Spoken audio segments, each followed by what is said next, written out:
That, nothing wrong with hoping for that, with trying for that, but while we're waiting for that to happen, let's set our sights lower. You know, let her, over her backyard fence, let her talk to her neighbor. Let her talk to the real estate agent sitting in the cubicle next to her and tell her things. Let her not only go after the people spewing forth rabid anti-Israel propaganda, let her go after people who might have heard a little bit of that rabid anti-Israel propaganda and maybe believed some of it, and let her share with them what her take is. That's really going back to Israeli mood. We're not looking to make every single person an expert in everything.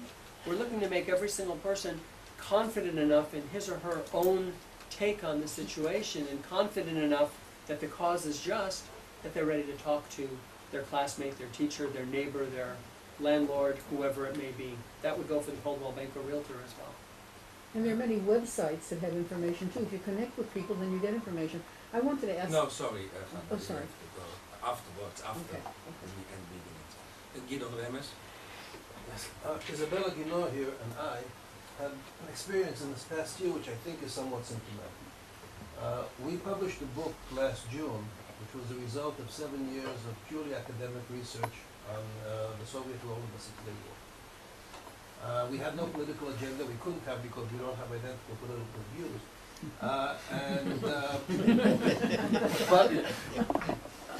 But nonetheless, when we finished the project, or when we finished the book, the project goes on, we realized that as Israelis and Zionists, we had come to a result that was overwhelmingly good for any Israeli.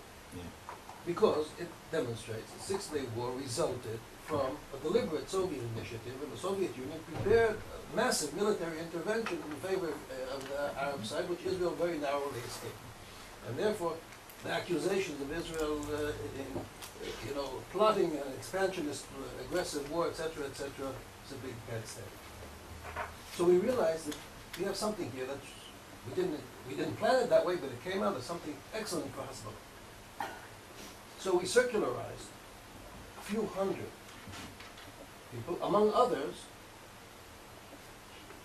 Hillel activists on every campus in the United States that we could find, plus the regional offices, etc., etc. Stand With Us, Israel Campus Coalition, you name it, in addition to federations, Jewish community relations councils, and so on. Hundreds of people saying, use us. We did not get a single reply. And since I don't think the people are simply being rude, I have to see what's wrong with them. Now, hold on, but we got more responses from a separate list, a few hundred university professors, experts on Middle East, Cold War, Russian affairs, etc., etc. Some of whom responded very negatively, some of whom responded very positively, but they responded. The Jewish Hasbara organizations ignored us entirely. Now, we were offering to meet with people with missions to Israel, with students who come to missions here, or if you could put together enough campuses to come to the United States, no charge. And if there's any method behind this, I can think of only two things. The political correctness, okay, that maybe has to do with the academicians. But it shouldn't have to do with the Hasbara people. It shouldn't have to do with Israeli advocacy projects on campus.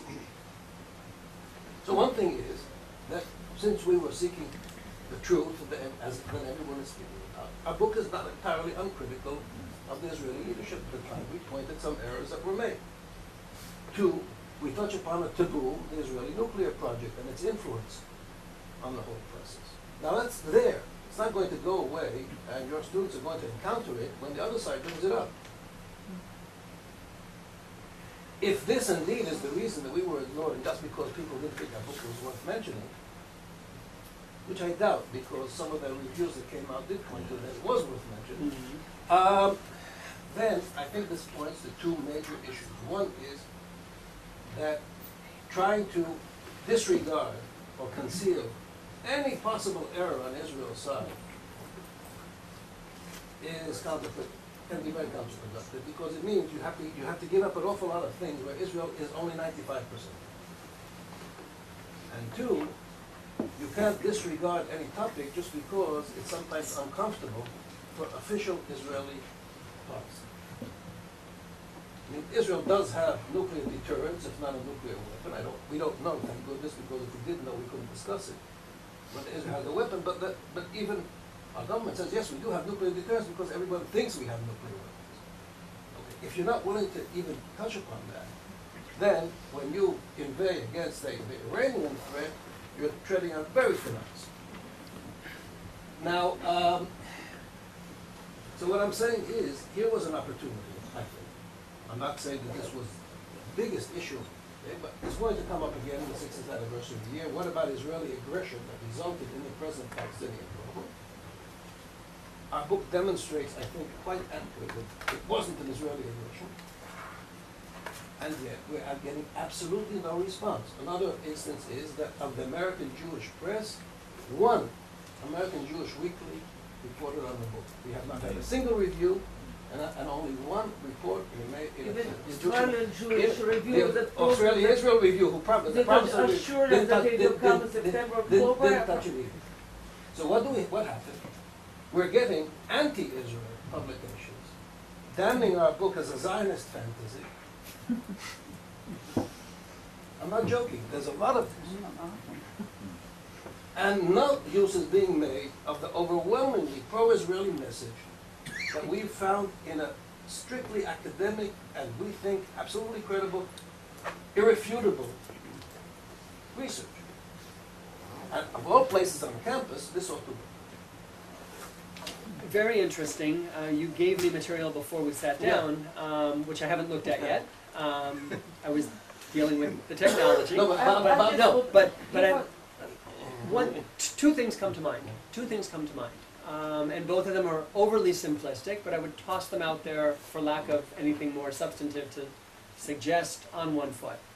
One is what Hannah mentioned, the importance of sharing resources, of sharing communication, and seeing who else might be able to help with what. Makes me wonder how you went about putting together the list of people that you approached and whether you did any networking to reach those people, because something that comes in cold over email is less likely to get looked at carefully than something that comes on the recommendation of so-and-so who the recipient knows. The other thing is, the book came out 7 months ago, leading me to believe that the publicity that you sent out to Hillels and to Israel advocacy groups came out in May, something like that? No, it was after publication. Okay, even better. So it was June or July. Yes. Okay. June or No, July. sorry, it was later. We said we waited with the campus. September, We waited with the October. campus. So you addresses. waited We until- we okay. waited until the beginning of the school year. Okay. Many campuses were just coming down off of all of the hullabaloo surrounding the 40th anniversary of the Six-Day War. I could see people saying, this looks interesting, but we did that last year, certainly not justifying it. But if something came in without a recommendation from someone that they knew, it makes it that much easier to shunt it aside. Had it come in February or March, when they were thinking, what are we going to do in May for the 40th anniversary, at the end of the school year, that might have been a time that it would have been received differently. The fact that there's a lot of people and a lot of organizations and all the umbrellas and all the coordinating groups, etc., out there doing a lot of good work doesn't mean that they're all doing everything in the best possible way. And anyone who's worked in any aspect or experienced any aspect of the Israel on campus field can point to 1,000 shortcomings for every 1 or 2 or 3 really big home Well, I run was not complaining successes. about how we were treated at what I Well, think, yeah, but I do exactly. think that it does point at, I think, since I do think that people considered it at least in 10% of the cases, the fact that we did not get any response at all, I think points, if there's any method of this at all, it's not just that it fell flat, because it did get some publicity, as I told you, the Jerusalem Post wrote it up quite widely, Foreign Affairs wrote it up, I mean, people saw it. And the fact is that the anti-Israelis picked it up very easily. Sure. And very quickly. And very quickly. Now, so it did get some attention. Again, the question is, Israel must always be 100% right. 2, I see very little of that among students on campus. I see and very 3, little of there are that. certain things that are taboo and must never be mentioned. I see very little of that Look, we among have been on students. presentation tour in States, and we have seen quite a sizable number of young people during our lectures and so on, and they have been excited. Mhm. And everybody asks why there is nothing in the Jewish media. Why nobody writes? And I think that Daphne, she was in one of our presentations, and she couldn't tell how people react because there is so much new evidence, absolutely new and unknown, so it's overwhelming. And in this connection, I would like just to point out that I don't know how you present it to your students, but please don't promise a very quick end to the Palestinian-Israeli conflict, because we bring in our book some evidence of the Soviet interest of prolonging it. Now we can say that a couple of weeks ago we went in a seminar in Bar-Ilan University with three big experts from Russia now. And one of them, one of the biggest experts on the Israeli-Arab conflict, openly said that Russia is interested to keep it on a low burning, On the back burner. on the back burner. So please don't have any illusions that the conflict can be resolved. So I think that the developing in the students, at least, young people developing an expectation of a quick resolution and heaven on earth, it also might backfire and have a negative influence on their feeling towards the country in the future. It's been years since I've seen anybody offering promises of imminent salvation.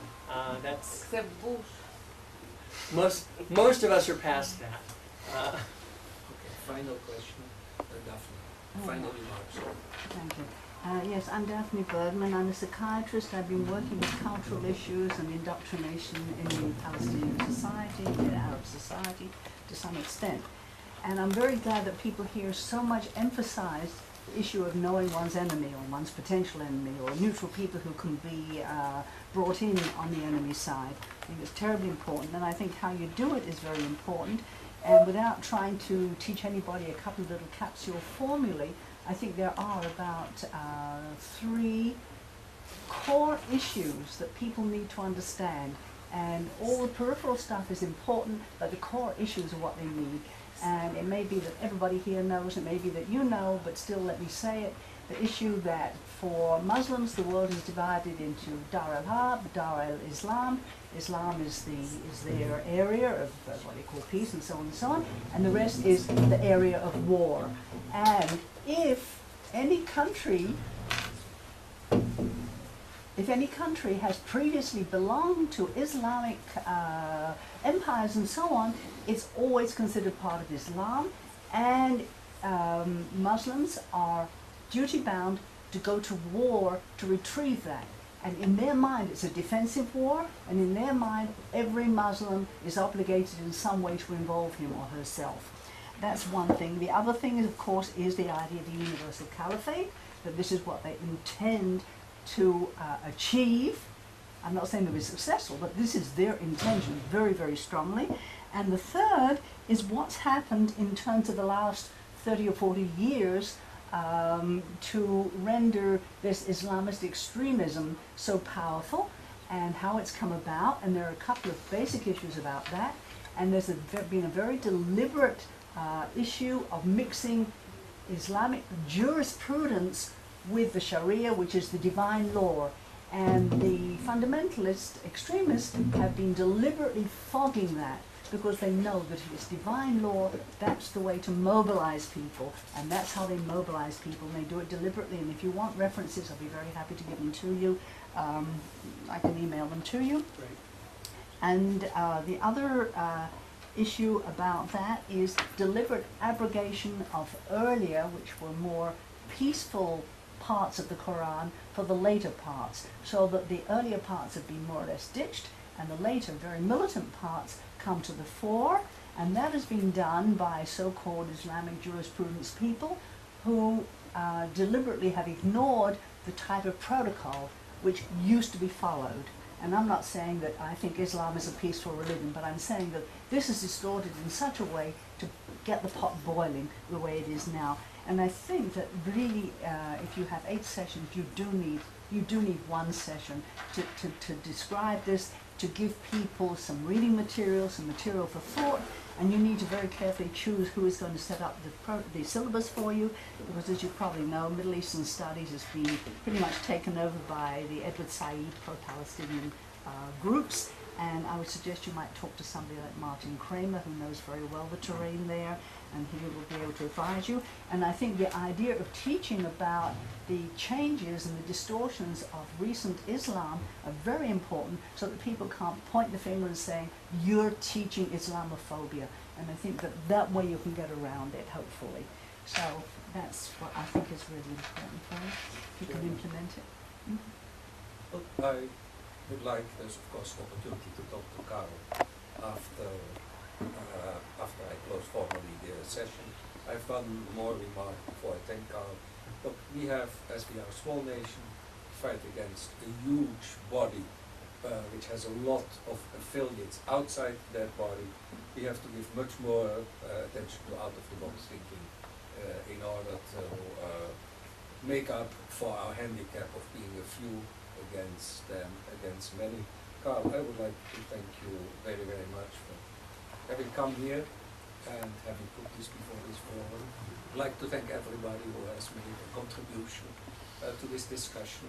And next lecture, official lecture, the 13th of January at 10 o'clock, Richard Landis, on the Aldura affair, which I think fits beautifully in this story. Thank you.